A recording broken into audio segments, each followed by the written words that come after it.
Hey everybody, welcome back to my channel. My name's Sarah. Subscribe down below if you haven't. So today I'm going to be doing another video in my series, The Happiness Project. My last one was called The Happiness Project, Jealousy and Comparing. And today I'm in my new house, first video in my new house. And I am so excited. I feel just so complete here. This is home. It's not a rental house, it's our own house. We bought it. I'll link my house tour down below. But you know, it has changed my life. It's made me calmer. It's made me more confident in the fact that I am paying my own bills instead of paying somebody else's bills. And you know, like, this house is so perfect. It's everything that I ever wanted. I didn't think that we would find this house or a house like this, and this one came up and it was perfect timing, and I'm just so happy with how everything turned out. So today I'm going to be talking about 3 quick tips to help with anxiety, mostly anxiety and depression. And my first tip is write it out. Some of these tips might be kind of repetitive and things you can hear, but they are stuff that actually help and you should actually try. So write it out. So here are 2 notebooks that I just picked up at HomeSense. And first of all, like, go get yourself a cute notebook because they're $5 and they're way more inspiring. So this one is, I haven't used yet, but this black one, so anytime like I am thinking something that I just can't get out of my head, whether it be like, I've written things on social anxiety, I've written things on a situation that has happened in my life or anything, I just write out everything that I'm feeling and thinking, and I always end it off on a positive note. So even just complimenting myself, you can do it, you're successful, you're gonna get through it, anything, and especially quotes that I really like to put quotes in. So in my other notebook, I have pages of that kind of stuff. And in this notebook, just like when we bought our new house, like all day I was just thinking about like what we needed for each room, like what we already have. So even just writing down like new house, I wrote down each room and color coded the bluest stuff we still needed. It helped me stop thinking about it all the time. And I have my goals in here.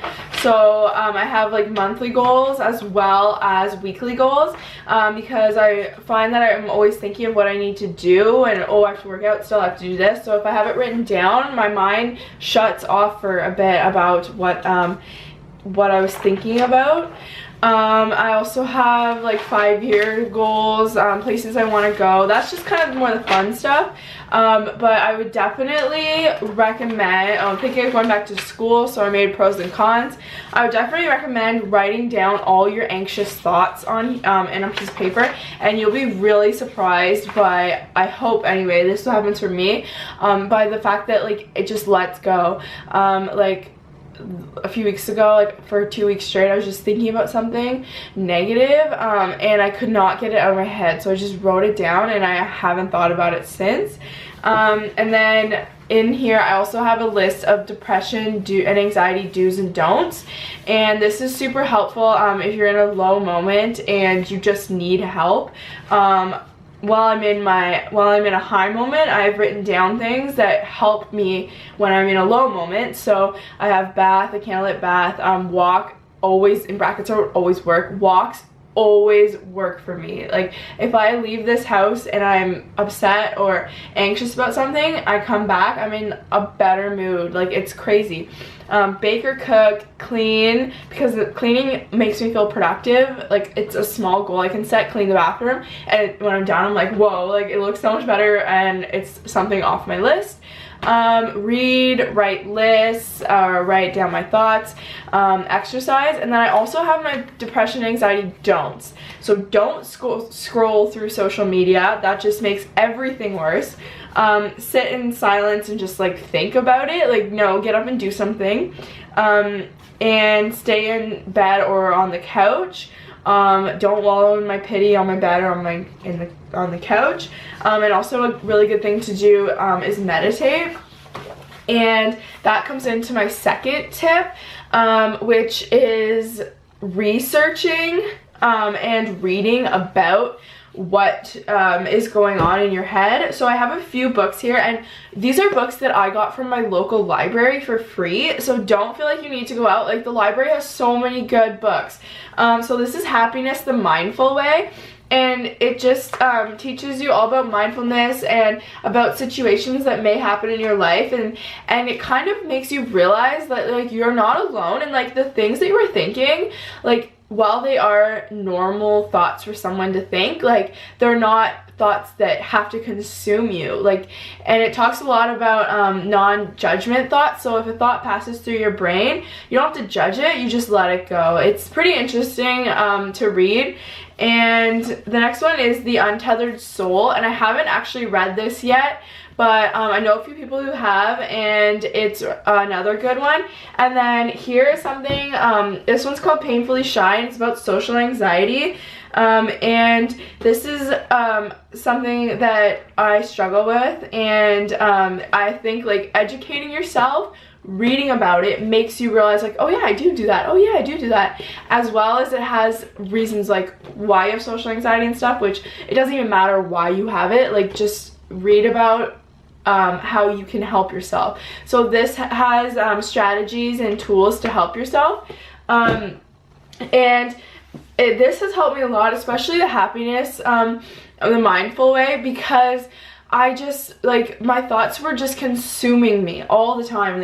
I was just being consumed with these thoughts, and there's points in my day, like my drive to work, for example, where that is a mindless activity. Like, I take one road and I set my car on cruise, and it takes me about 35 minutes. So sitting there, I'm just thinking, like, everything, because in here they call it, you're in like a being mode, like you're just in autopilot, and that's how I feel a lot of the time, in autopilot.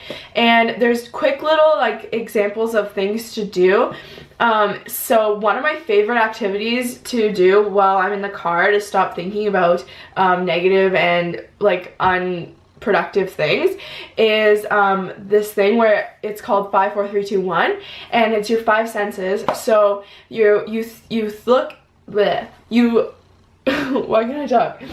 You name 5 things that you can see. So it would be, like, right now, the tree, the backyard, the neighbor's house, the picnic table. You name 5 things you can see. You name 4 things that you can hear. So 4 things you can touch. So mine in the morning would be my mitts are on my hands, my butt's touching my seat, my coffee mug I'm touching the steering wheel, I'm touching the brake pedal. And then you name 3 things you can hear. So in the morning I can hear cars passing, I can hear the music in my car, and I can hear the wind, like when you're driving. And then you name 2 things you can smell, which sometimes is a little bit, like, it's kind of hard, but you can usually smell, like, the smell of your car, and like your coffee.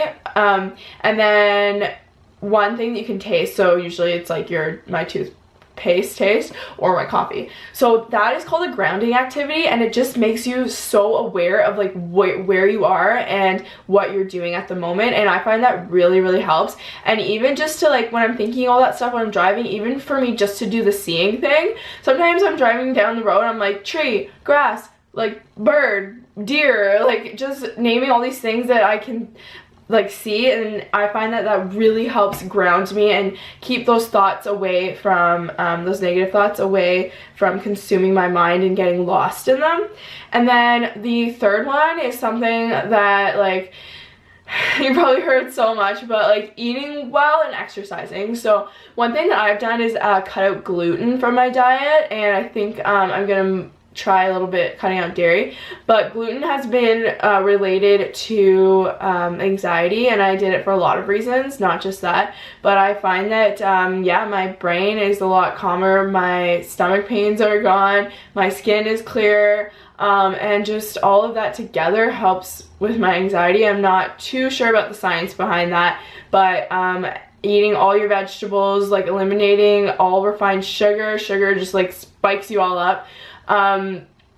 And just making good healthy food choices, like your body like correlates with your brain, and I find that when I eat right, like I feel so much better. I feel more energetic, which makes me feel less depressed and sloppy and like sluggy.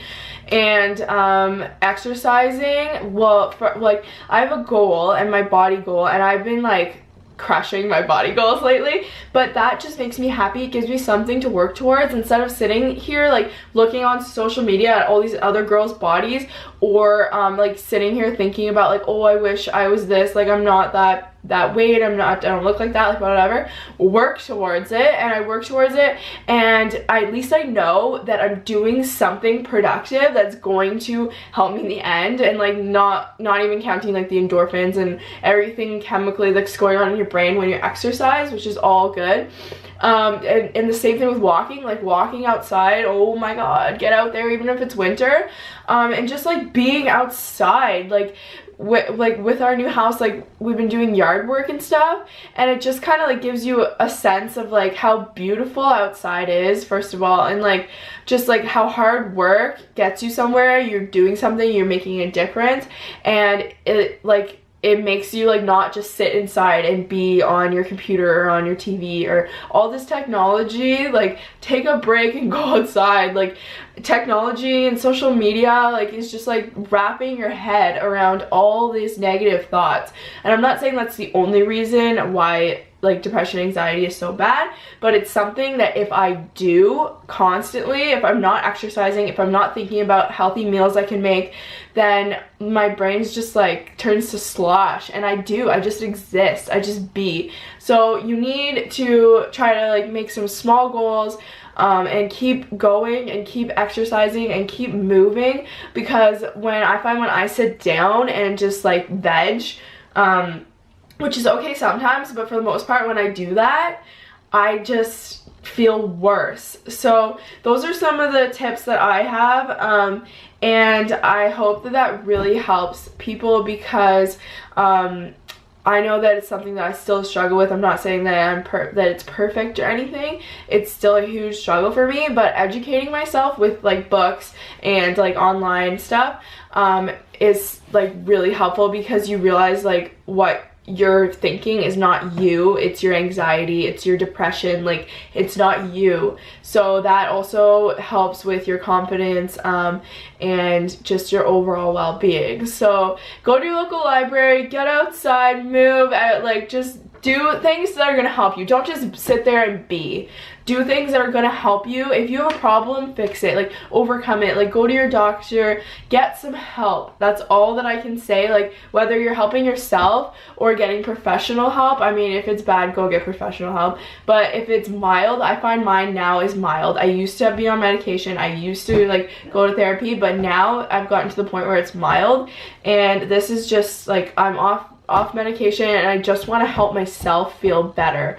So this is just stuff that I'm doing. So that was my long rant about mental health, but it is something that I'm very passionate about. I work in the school system. I work with kids who have mental health issues, and these young kids, like I find it's getting younger and younger and younger, and I just want like everyone to be more educated on it, and because like these kids should just be being kids, but that's not the case anymore. So and these kids also grow up into adults who are gonna have these issues. So very long video, but thank you for watching, and I hope to see you back here soon. Subscribe, and bye.